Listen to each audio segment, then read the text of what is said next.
بسم اللہ الرحمن الرحیم۔ السلام علیکم دوستوں، آج ڈاکٹر ذاکر نائک سے سوال کیا جاتا ہے۔ متعدد احادیث اور تاریخی واقعات بتاتے ہیں کہ قرآن مجید 23 سال کے عرصے میں نازل ہوا۔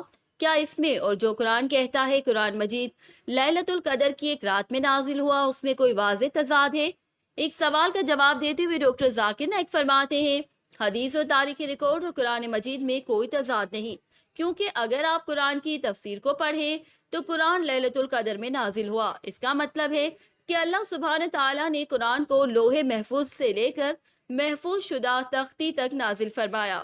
لیلۃ القدر کے نور پر نیچا آسمان جو ایک شب قدر ہے، اور پھر اس نچلے آسمان سے 23 ہجری سال کے عرصے میں یا 22 اور 4 سے 5 ٹھوس سالوں کے دورانیے میں جب بھی ضرورت پڑی تو ایک وقت میں قرآن کے کچھ حصے نازل ہوئے، لہٰذا اس میں کوئی بظاہر تضاد نہیں ہے کہ یہ کولی پر ایک رات تھی جو نیچے والے حصے تک محفوظ تھی اور وہاں سے بوقت ضرورت حصوں اور آیات اور سورہ بار 23 سال کے عرصے میں نازل ہوئی۔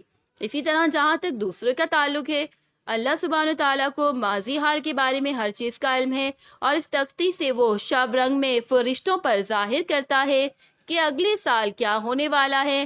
اس لیزر کٹر سے لے کر اگلی لینس تک ٹھیک ہو جاتی ہے تو فرشتوں کو معلوم ہو جاتا ہے کہ اگلے ایک سال میں اس رات میں سب کچھ ہونے والا ہے، لیکن اللہ کے علم میں یہ ابد تک موجود ہے۔